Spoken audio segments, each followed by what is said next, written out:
Welcome, everybody, to another episode of Shadows Podcast. I'm your host, Trip Bodenheimer, and I'm super excited for our guest today. Batista and I were sitting here getting ready to get this one recorded, and we were just talking about the anticipation of our guest that we have. We have John Levitow here with us today. Very excited to dig deep into the legacy of his father and his legacy as well. So we're going to have some really good stuff to unpack throughout this episode. But before we get started, I want to thank everyone. We have had 4 episodes drop, 300 downloads, over 20 countries. We're kind of like David Hasselhoff. We're really popular overseas. So 20 countries, not bad. If you get a chance on Facebook, go check us out at The Shadows Podcast, and then on Instagram as well, _shadows_podcast. So I'm joined today by my co-host, Jonathan, no relation to the former baseball player for the Toronto Blue Jays, Batista. Batista, what's going on? Hey, how you doing? Excited to meet the son of John Levitow, John Levitow. It's happy Monday morning. I'm really excited to meet you. You had a pretty interesting weekend, didn't you? I did. I got to go fly out to Chicago. It was a last minute trip with MVP, merging vets and players. I got to hang out with the Chicago Bears and then combat veterans, got to work out with them and then have some deep conversations, which they called the huddle, where we talk about how life is after the military and how they're coping with it. So, man, it was such a good experience. You know, I didn't even know I was in Chicago. I was just there to hang out with good people. I met this tanker. I'll go into a short story. I know it's about John Levitow, but I met this tanker, and so what he did, he drove tanks, he shot tanks, he loaded the weapons, and man, it was so good to talk to him. And then on the plane ride back, Fury was one of the options I could watch. So I watched Fury, and it was just so different to watch Fury after having a conversation with him. Man, I think I cried like 3 times during the whole show, or the whole movie. So, wow, that was a great story. Yeah, he was sending me pictures the whole Friday night of all these people that he was having chats with. Andrew Whitworth from the Rams, who got injured yesterday. You had actually sent me one with him, but yeah, it makes my weekend look like I did absolutely. I watched Hallmark movies with my wife. Well, she was watching Hallmark movies and decorating the house. But yeah, and some good football this past week as well. So Arizona Cardinals rocking their shirt today after that big win last night. So now let's go ahead and introduce our guests. John Levitow, sir, thank you for joining us here on Shadows Podcast. Oh, it's my pleasure. All right, I'm really excited for this. Yeah, well, we're gonna get you started. We're gonna loosen you up a little bit with some rapid questions that we're gonna throw at you. I know you went to Syracuse University. Who was the best athlete, in your opinion, to come out of Syracuse? That's a tough one.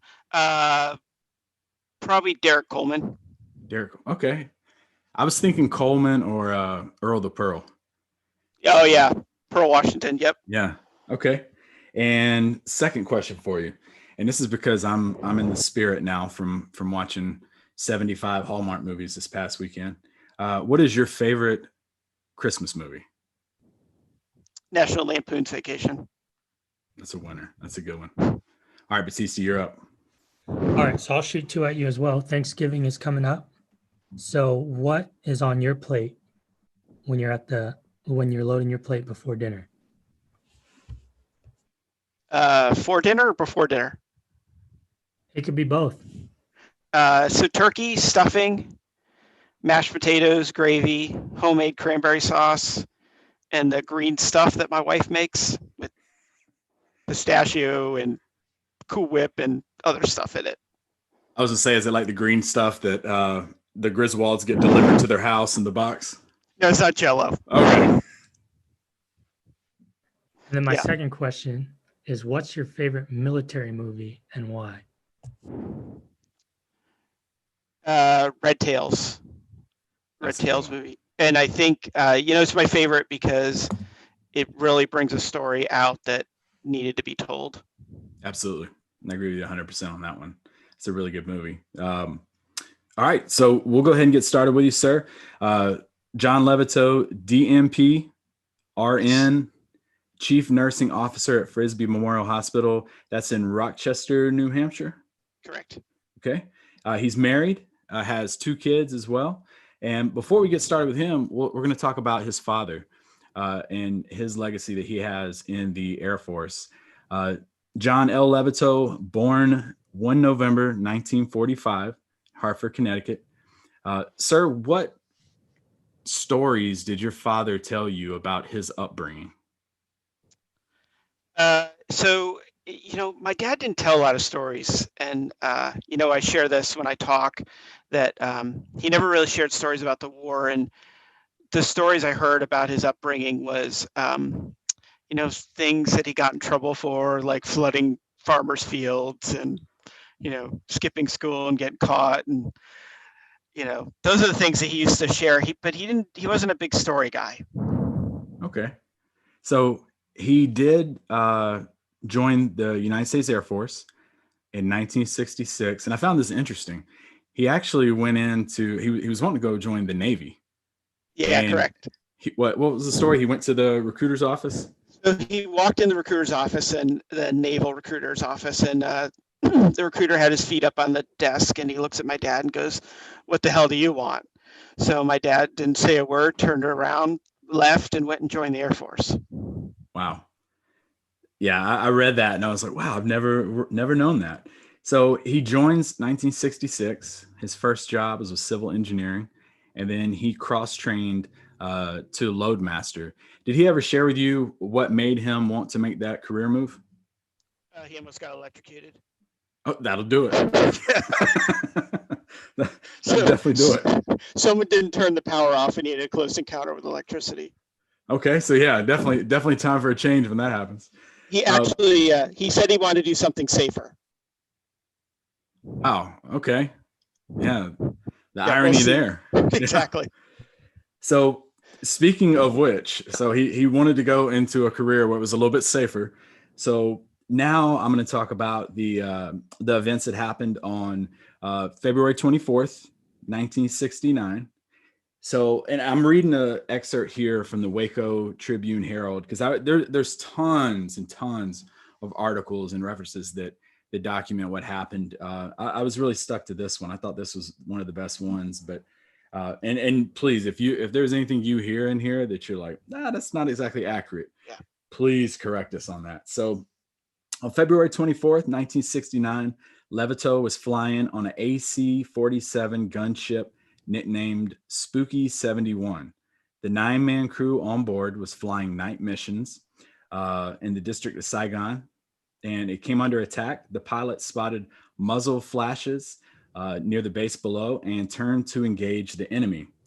The aircraft, which is a modified version of a DC-3 airliner, was flying low and heavily armed. The aircraft's Mark 24 magnesium flares burned at more than 3,000 degrees, providing 2 million candle power illumination for the airman troops besieged by the North Vietnamese army in the darkness below.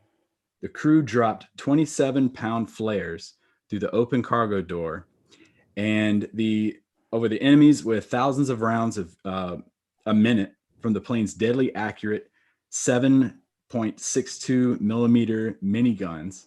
5 hours into the mission, the plane was rocked at 82 millimeter by an 82 millimeter mortar round from the enemy. The pilot struggled to guide the shrapnel ripped plane. The crew members in the rear were all wounded, including Airman First Class Levitow. This was Levitow's 181st sortie at the moment the plane was struck. He had been removing and preparing flares from a rack and passing the flares to the gunner, who would pull the pins and toss the items out. The flare attached to parachutes detonated within 20 seconds.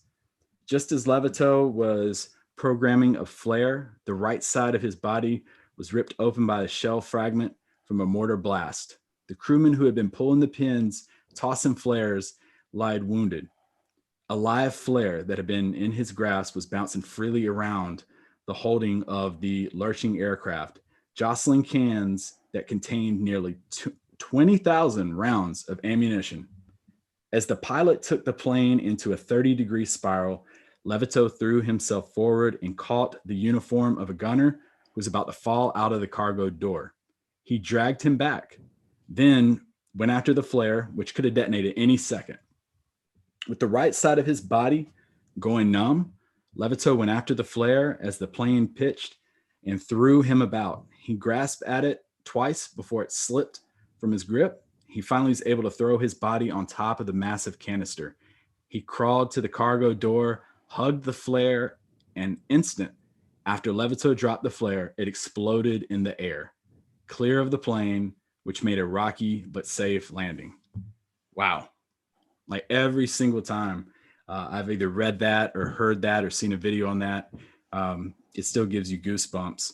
I know you said your father didn't talk too much about that, but what did he share with you about that moment? My dad never talked to me about that moment. Wow. So, I learned the most about it actually talking to the pilot, Major Carpenter. So when my dad passed, one of the stipulations in his will was that his original medal went to the Heritage Hall. So when we did that ceremony, Major Carpenter came down and he and I did a Q&A down there for the Heritage Hall, and he actually got to share some things about the night that I didn't know. He to this day is not sure how my dad, with the aircraft in a bank, was able to get the flare and get it out the door. Flip side, my dad, I will go back to one thing. My dad's not sure how the pilot actually landed the plane. So, I think it's just, it was two soldiers doing their job, and that's what they think they were doing. And neither one of them think they did anything special. Right. It's interesting you say that, because anytime I've watched, whether it's a documentary or a special on Medal of Honor recipients, it's never something they necessarily were wanting, or I've seen a lot of them like, I know but it ultimately came back to, it's about the people they saved and, putting their lives on the line. So it's interesting to hear. As a result, he received the Medal of Honor for exceptional heroism during wartime, which for you folks out there that are not familiar with the military, it's the military's highest honor. He was the first Air Force member to receive the Medal of Honor. He is the youngest ranked serviceman in the Air Force to receive the Medal of Honor. He also received a Purple Heart. And on 14 May 1970, he was presented the Medal of Honor by President Nixon. And after that, you were born January 12th, 1973. Now, your father did separate from the Air Force in 1970. Tell us about your childhood. So, it's interesting. So growing up, I had a bunch of uncles that were all war heroes. Didn't really realize it, except I had a book. I had a book of all their citations, so I'd read all their citations. Because Dad taught me you never ask them what they did. So you never ask that. So, I'd read all the citations, but, I was surrounded by, all these heroes, Pappy Boynton and Doolittle and Bud Day and,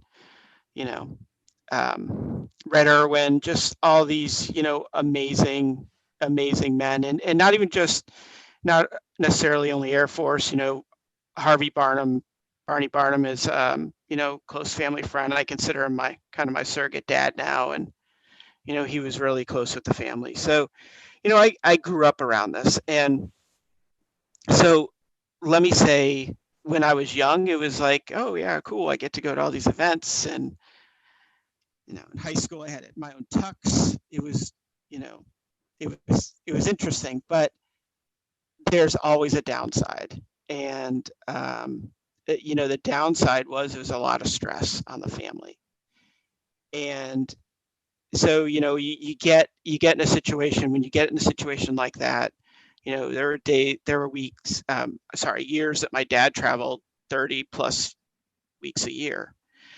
And, that was a lot of stress on him. And, alcohol became an issue because he used it to cope with the stress. So, that was a part of growing up. It didn't change how I love my dad. It didn't change anything I think about my dad, but it was just part of it. And, it's a reality. It's tough having the medal.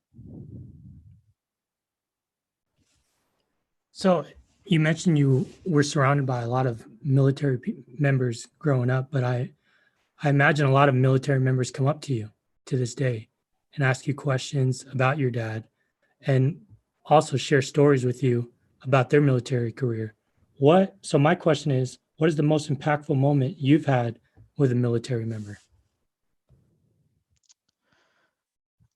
Um,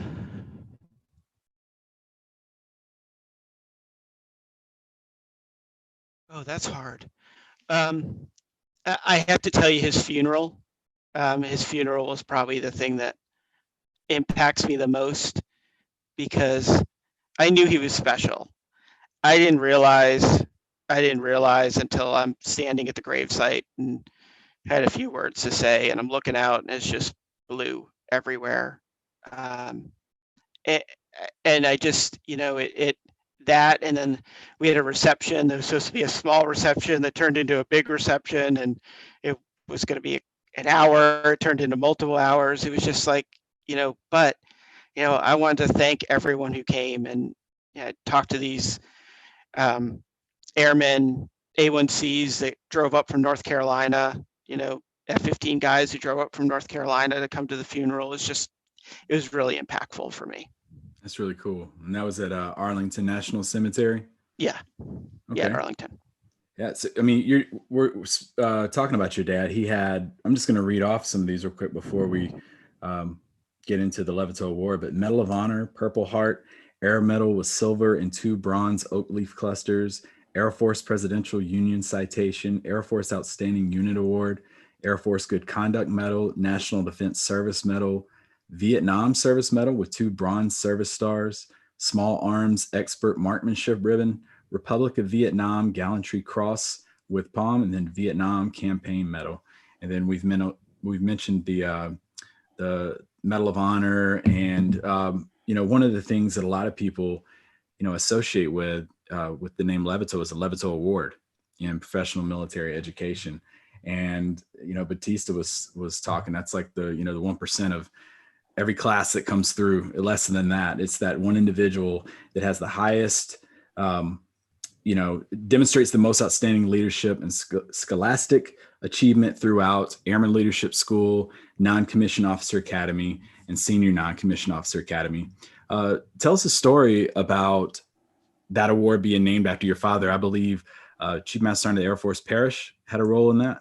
Yeah, so Chief Master Sergeant of the Air Force Parrish, and I'll keep calling him Sam, so just go with me on that. He called my dad one day, and so you got to understand, he got out, was involved in the Air Force, and kind of fell away from the Air Force. So Sam was one of the ones who helped get him back involved, and he called my dad up and said, "Hey, I want to name an award after you for PME." So my dad really thought he was joking and said, "Yeah, okay, whatever. Do whatever you want." So a couple months later, Sam calls my dad back and goes, "All right, well, we're ready to give out the first one." My dad's like, "The first what?" It's like, "The first Levitow Award." So, that's how we ended up with the Levitow Award.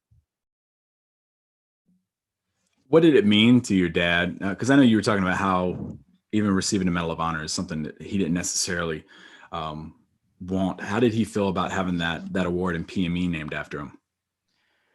Yeah, so let me go back to the medal for a second. I don't think want's the right way to say it. I think he didn't think he deserved it. He thought he was no different than, many other airmen that did amazing things that weren't documented. His was documented.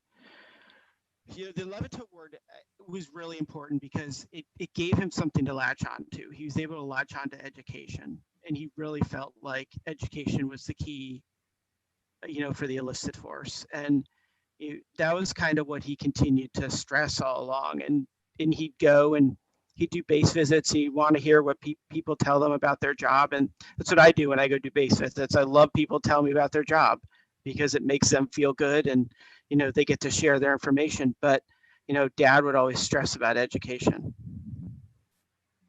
And I bet that was probably rewarding for him you talked about how he had a little absence of being really involved with the military, and then to come back and probably see like a young airman winning that award was probably very gratifying for him. So on January 1998, the Air Force C-17 Globemaster III plane was christened the Spirit of John Levitow. Now, that was right before his passing. What did that moment mean for him? He was really taken aback in that moment, and he really didn't know what to expect. Now, let me give you some background. I think we were reconciled by now, but we need to talk about my path to get back to that. But we had a period of time where we probably weren't the closest, but I think we were better then. But he got teary-eyed during the event, and I think he was more in awe of they would do this and name a plane after him, especially one where the loadmaster got their own seat. So, yeah, I remember my dad and I, one of the really good childhood memories I have is he and I went out to Long Beach when they're building the C-17s, and we got to go through the plywood mock-up and got to tour the plant there at Boeing, and they may or may not have stuck me in underage, but it was a good time. So going back to your upbringing and your relationship with your father, you kind of alluded to, I guess, some struggle or maybe like a strain in the relationship with you and your father. Do you mind expanding on that a little bit? Oh, no. I mean, I think, every family has stuff, and that's what helps develop you as a person, as a leader, in your profession. So, growing up, my dad traveled a whole bunch, and probably was not the most loving person. I knew my dad loved me, and I knew he was there for me. So, growing up, I was pretty much, I fended for myself. I was working at 13. As soon as I could get a job, I was working. I worked all through, high school, got ready to go to college, and my dad wanted me to become an Air Force officer. So I thought I wanted to become an Air Force officer too. And it turns out that plan was probably more my dad's than mine. So I got an RTC. I started down the academy road. And then I had second thoughts. I just said, yeah, being the son of Levitow is going to be hard enough. I don't know if I want to do it on top of the academy. So I got an RTC scholarship. Did 2 years, did well, got academic achievements awards and some other awards. But in the meantime, I got pneumonia. I put myself in the hospital because I just stressed myself out. At one point they thought I had an aneurysm. It was just bad time. So the end of my sophomore year, I'd been having migraines and blackouts. So they were going to disenroll me medically. And so I called my dad and I said, all right, well, this is what's going to go on. And he's like, well, we can get waivers. And I'm like, no, we're good. I'm all set with this. So that kind of began the strain in our relationship. And I joke about it, but I don't know whether it was, I wasn't going to be an Air Force officer or he had to pay for 2 years at Syracuse, but I joke about it. But, I think that I think he didn't know how to take it and didn't know how to take that. And, there may have been a component of, my son's quitting. And so then I began my own path, right? So the whole reason I'm a nurse is because my dad, he suggested me becoming a nurse. And last couple years of high school, I, focused on my path, and I was going to get out, and I was going to become a nurse, and I was going to become a flight nurse, and that was my career goals. Now, when he found out what your career goals were, and he found out that you were kind of going into the medical career because of his influence, is that what kind of mended that relationship a little bit? No, because that was at the beginning. So my ROTC scholarship was in nursing. Originally, I got an ROTC scholarship in engineering. Now, I could barely add, so obviously the Levitow name helped a little bit there. I'd be unrealistic to think that it didn't have anything to do with that. But the 2 years that I was in, I did the best I could. I know I could do it. Are there days that I regret not following through? Yeah. Are there a bunch of people that may not be alive now because I took that path? Maybe. I don't know. It would be, pretty arrogant of me to think that no one else would have been there to do the same thing that I did. So tell us about your journey after Syracuse that's gotten you to this point in your life.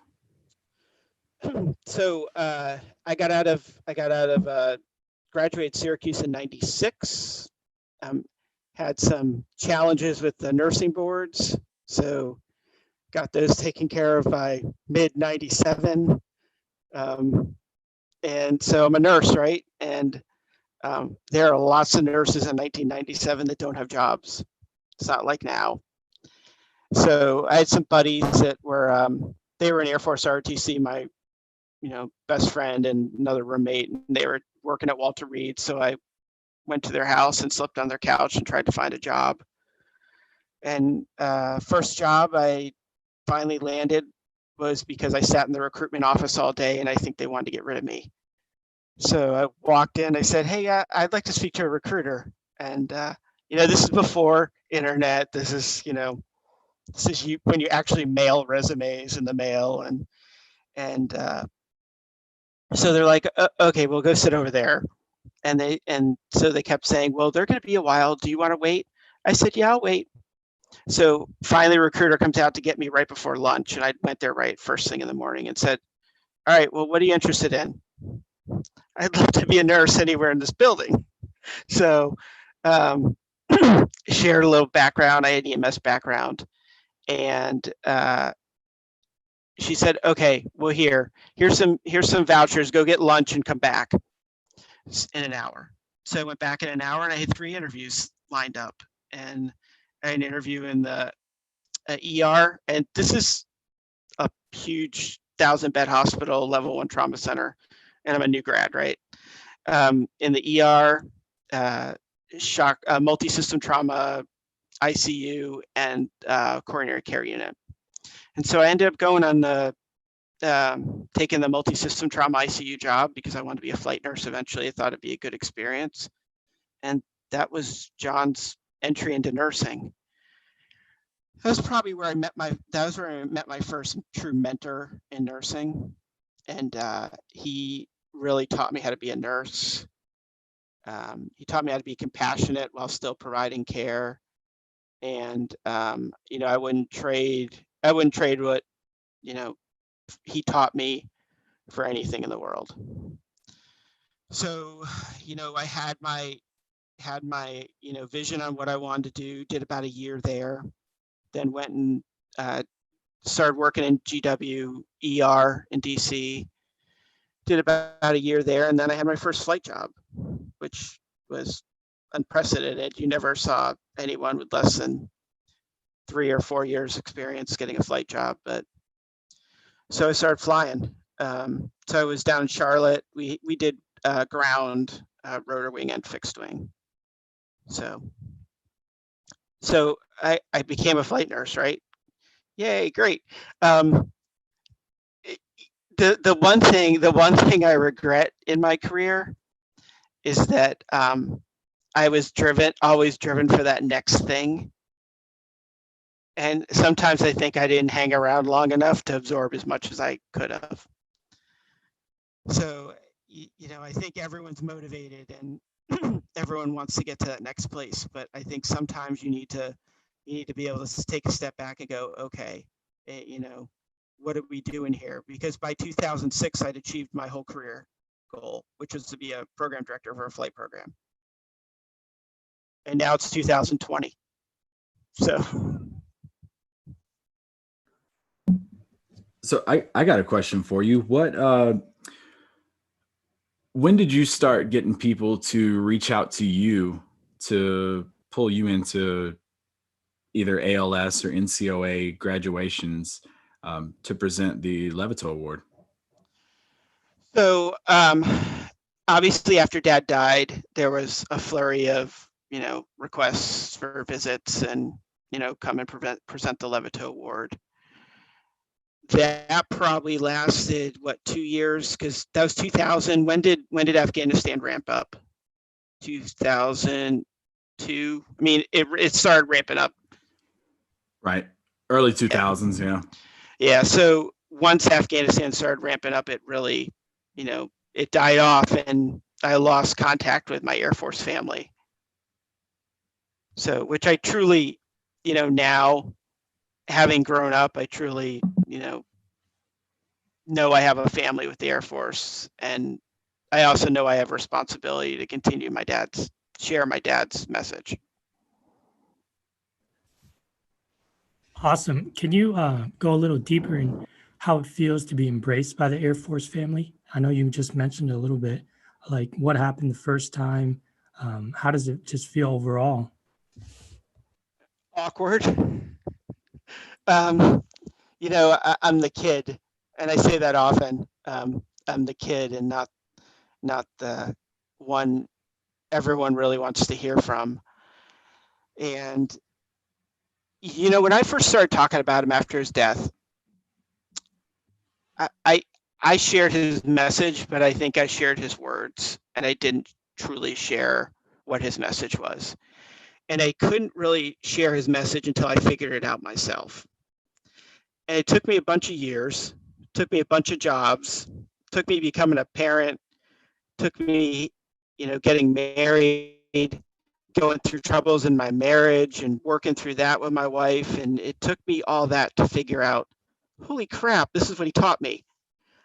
So, I think that was, so 2000 started talking about him. I think, I looked back at some speeches I wrote. Oh, they were great, but I didn't scratch the surface of what his legacy really means. So I think the first, I went to Keesler shortly after. No, that was shortly after 9/11. So you're asking me to think back here. We're not gonna make this easy. I know. Hurlburt. I went to Hurlburt. Hurlburt was probably the first. And actually, my wife and I did 2 trips to Hurlburt. The first one was we were down there for our honeymoon. We just stopped in and we were able to connect with the 4th, and they did my dad's flyover. So we met him in the air park, and that was great. But we did a follow-on trip probably, 8 months later, where we were down there for 3 days, and we really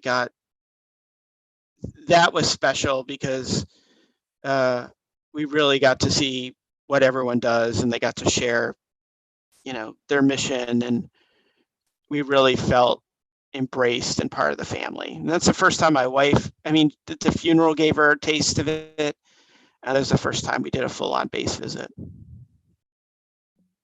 I know I can speak on behalf of the people at Spangdahlem, because I've been in contact with you now for a couple of years, and I had actually reached out to you because we were doing a Medal of Honor themed graduation for Airman Leadership School, and we had you record the Levitow Award winner's name, and this is pre-COVID with recording and sending videos and stuff. And I remember we displayed it, and that room of 300 plus people that were there were just buzzing afterwards about, oh my gosh, you had John Levitow present that award. That was amazing.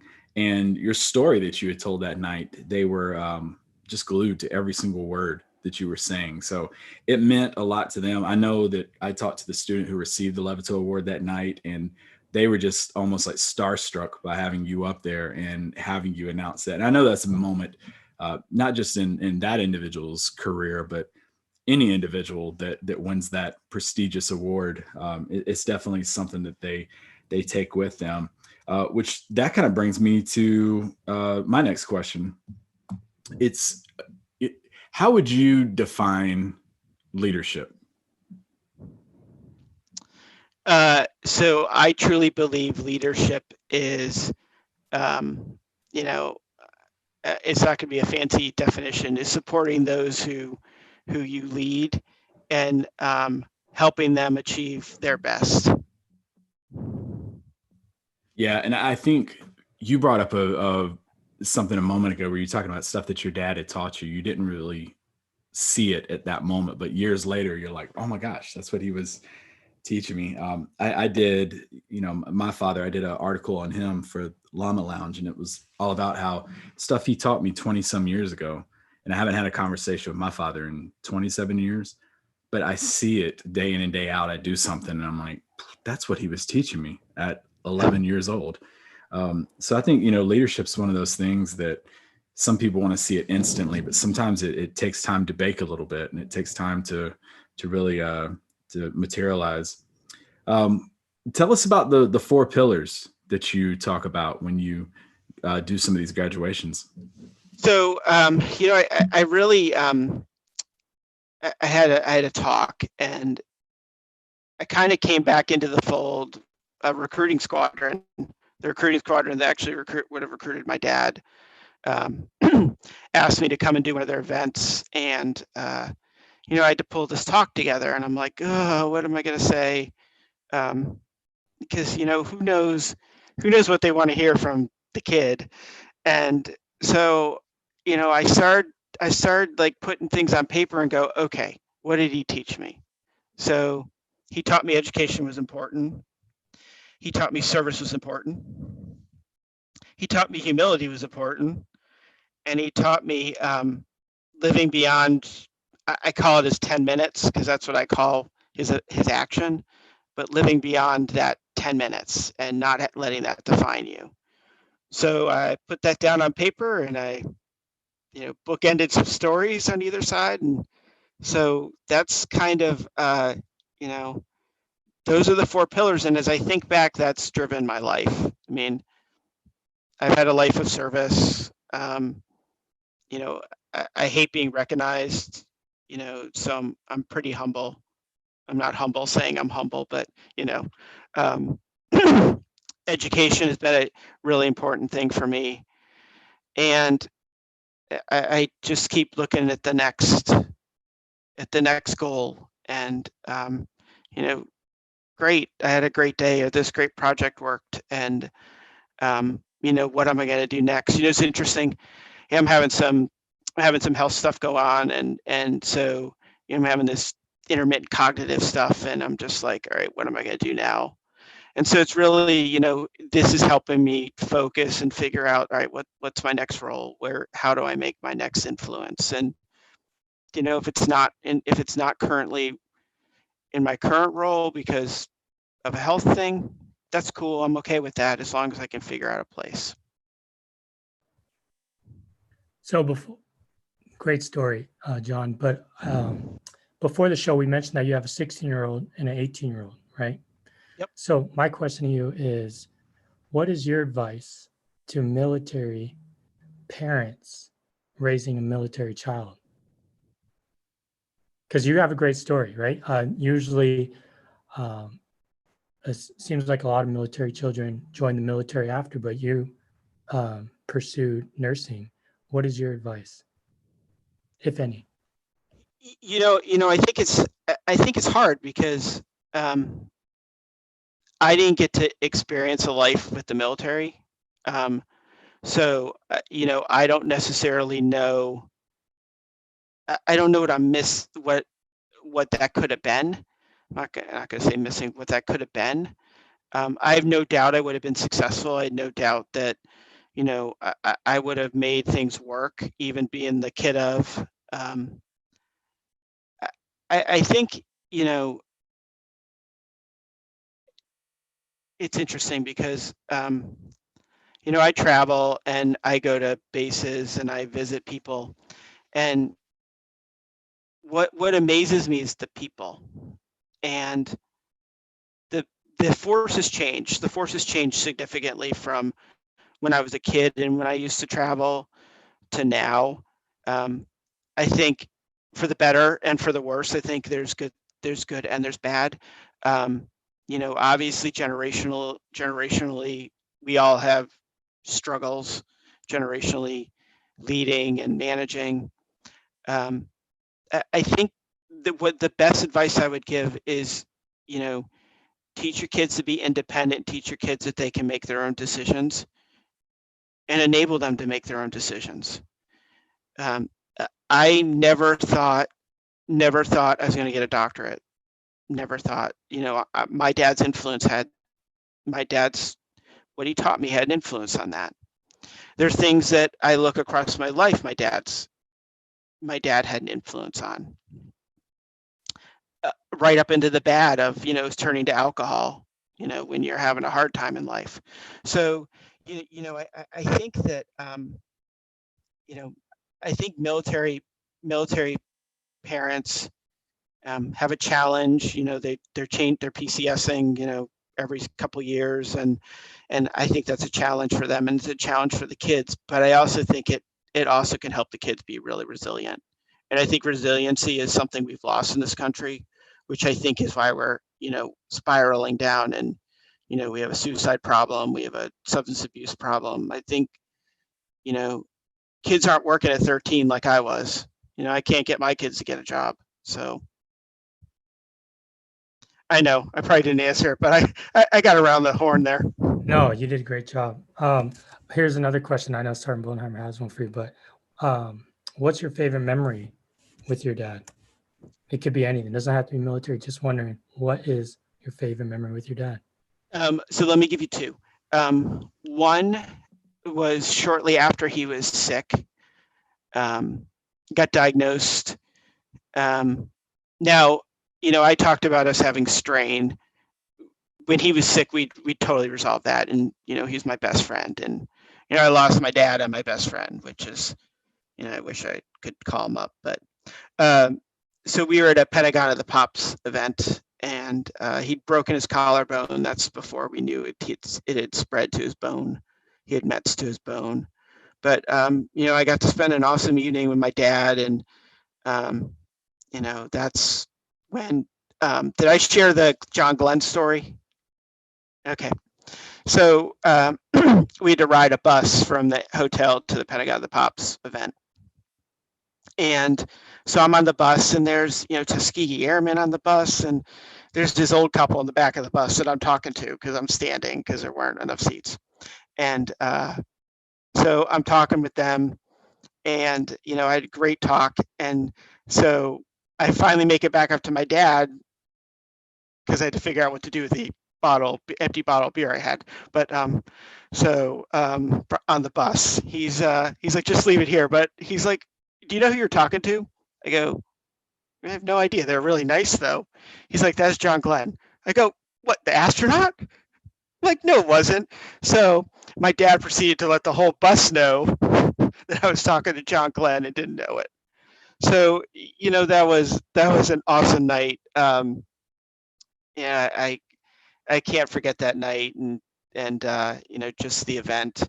The other memory is sitting on his boat with him when he was sick. We'd go out on his boat, and so I was working 4 on, 4 off. So I'd get off my days. I'd get off my day shift, drive from Charlotte to Connecticut, spend my 4 days off with my dad, and then drive all night to be back for my day shift the next day. So that's what I did all while he was sick and before I took a leave to be with him. But yeah, so that's what we did. We hung out. Your dad, the PDG, there's videos out there, there's the award that's presented, there's, you mentioned the Heritage Hall here at Gunter. We know about his heroic actions. And I like hearing these stories, that you're talking about here, because this is stuff we don't necessarily get to hear. shed more light on like your dad. Like, what were his hobbies? What were, what movies did he like? What was his sports team? Tell us a little bit that maybe listeners don't know about your dad outside of the military. So wasn't really a big sports guy. Watched every single kind of movie. I mean, we had the beta, we had the beta machine before we had the VHS machine, and so we it's funny, towards the end of his life, my wife, we were just dating at that point, was up, and we would just sit for hours and watch movies. He just loved watching movies. He didn't have time for a hobby, right? I mean, think about it. He didn't have time for a hobby because he was traveling so much, and when he wasn't traveling, it was work stuff. And besides, he had the medal.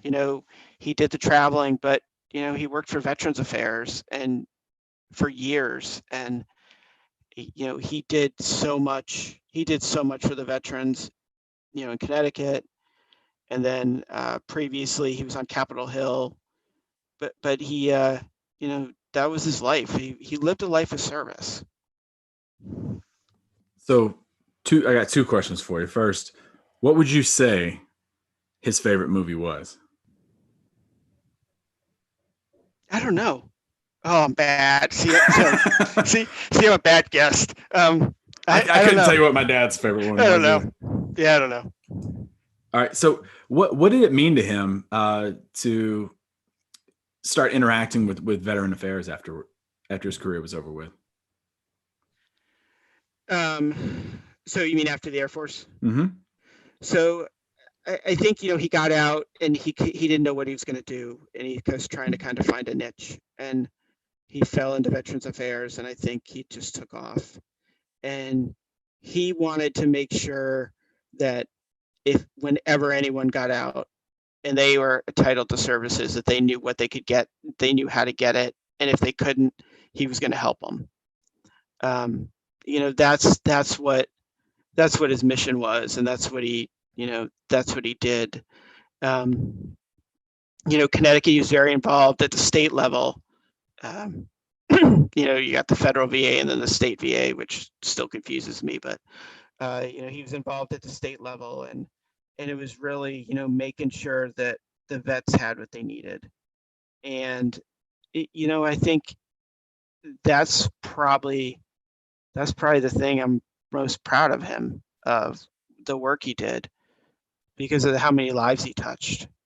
So yeah, he touched 8 lives in an airplane, but I think about who else he touched in his work. You've probably answered my last question I was going to ask you about your father, but does someone listen to this who's never worn a uniform, or someone who's brand new to the military, like a young airman, what do you want your dad to be known for? So I want him to be known for his service across his lifetime. I don't want him to be known for an award. And see, that's a frustration of mine with the Levitow Award. And I don't know if you know this, but I like social media stalk people. So I social media stalk Levitow recipients, and I'll send them messages. So so I do that. A couple times, 3, 4, 5 times a month. I social media stalk people, but I want them to know that isn't an award, isn't something to put on an EPR and check a box. That isn't my dad, and he wouldn't have wanted that either. And he would have wanted that award to be a symbol of, okay, you've achieved a high level. Now, how are you going to push yourself? What are you going to do next? My dad had a life of service. He did so much for the veterans. He did so much for the Air Force. If you think about it, he did so much for the Air Force. And, part of the reason why I think it's so important to continue to talk about his legacy is there are no enlisted heroes alive in the Air Force. If you think about it, I mean, you know, Chapman, which, you know, that took way too long. I mean, it's just, it's amazing how long it takes. And, you know, Pittsburgher took way too long. You know, story about Pitts, and if we're running along, you can cut me off, but, you know, and I share this every time I talk, is, you know, right before my dad died, you know, he was talking about a letter, and he had to get the letter sent out. And my wife Lucy and I are like, what letter are you talking about? So he shared the letter with us. And so he sent a letter to Air Force leadership saying that he would give his medal back if it meant Pittsburgher would get his upgrade. And, you know, I was so just taken back, but that's the kind of guy he was. And, that's what I miss. That's what I missed about my dad. That's what he was. You know, again, you know, we had our ups and downs, which is okay. Could it help develop me as a person?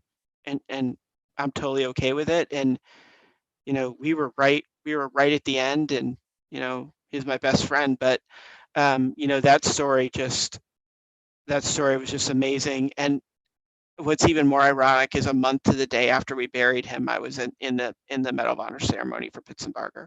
So it just, you know, it's amazing. And that letter was included in Pittsburgher's award packet.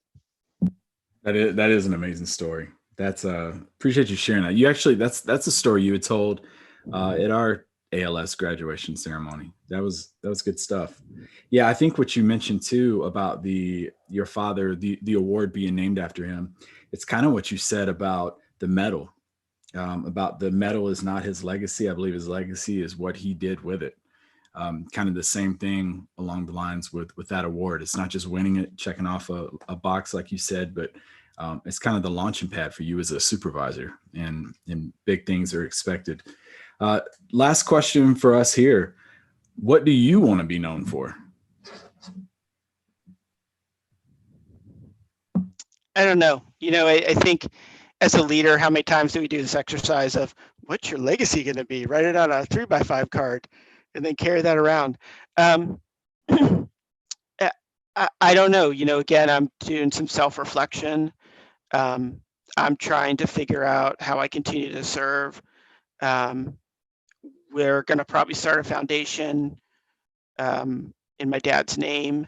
And I think we're probably going to target dependence education. I think it's a gap. Talking to Chief Wright, you know, he took over the aid society. He said that that's a gap. Obviously, there's a gap on the active side as well now with the reduction. I want it to be meaningful, whatever we do. I have an outline for a book. So I'm going to do a book and kind of a leadership / my dad book. I just have an outline. That's it. You know, I'm not like Joe. I don't have the whole book written, but, you know,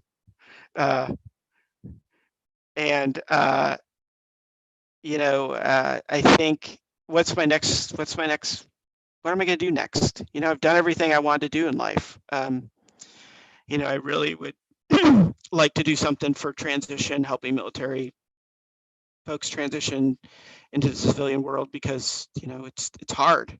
It's hard. I've seen great people with great leadership skills not do well in healthcare leadership. And, you know, I think that could be fixed. And I think, you know, there's lots of opportunity. So I guess if I distill that all down, I could figure out a legacy, but I don't, again, like I said, I think that when you focus too far ahead and when you look at what you want to do, then you miss the current and the present. And I did that for too long. So I don't need to plan my life 20 years in ahead. I don't need to. I need to figure out, hey, what's my next step and what am I going to do? And, you know, how am I going to serve now? Well, Batista, you got any last comments, last minute questions? Well, obviously, I just want to thank you for doing this interview with us, this podcast with us. Obviously, the Air Force family reaches out to you for a reason. Your dad was a great man, and he's instilled that within you. And you're like the perfect candidate to represent him. And you've been doing a great job. And I think that's why people still reach out to you to continue his legacy, to continue his story, because you're doing a great job. But one thing you mentioned was social media stalking. I'm going to tell you a little story. We had our graduation, I think it was our second one, and our Levitow winner actually gave like this amazing speech. And then you messaged the whole group. And we had the cool thing about Zoom is you can have their family members and everything watch live. And you messaged them on Facebook live. You just said, all you said was congratulations to the winner. And that one message you sent was in our ALS instructors group chat. And we were like, no way. So it is, I don't know what it is. You know, obviously there's a million reasons why that impacted each one of us in our own way. But, you know, just continue your dad's legacy, even if it's just a little, troll in a pod graduation, you know, it still sparks, hey, you know, his memory's still alive, his legacy still lives. And that was a funny little thing that happened during graduation. So again, thank you for coming out and giving me and Bodie the time. Oh, no problem. You know, my pleasure. And, you know, again, it takes 2 seconds of my time to do that. And, you know, I'm glad it's impactful. That's what I want it to be, because I don't want him to be a plane. I don't want him to be a street. I don't want him to be a building. I don't want him to be an award. I really want what he stood for to be what airmen see as my dad, and you know, strive for how he lived, instead of, you know, checking some box on a form because you get a cool award. Well, sir, I can't thank you enough for everything you've done for the Air Force as a whole, for the young airmen out there, the awesome moments in their career that, you know, you're going to have people 30-year retirements getting up there, reflecting on their entire career. And that moment of having you present them that award is going to be, you know, one of those top moments that they've had. So you do more for the Air Force than I think, you know. It's I know that if I was to win something like that, I've never been a Levitow recipient, but I know that if I was that individual that won one of those, I know, you know, hearing from you it'd almost be like starstruck. So thank you on behalf, you know, of the people who've been wanting to say that to you. And once again, for taking time, for being an open book here, for talking to us about your father's legacy, your relationship with your father, and sharing a little bit about you and him, and not just him in uniform, but him as a person. So greatly appreciated, sir. Thank you. It's my pleasure. All right, folks. Well, that is going to wrap up this episode of Shadows Podcast. Check us out on Facebook if you haven't already done so, at the Shadows Podcast. And then go over to Instagram, start following us over there, _Shadows_podcast. That is it for this episode. Goodbye and good night.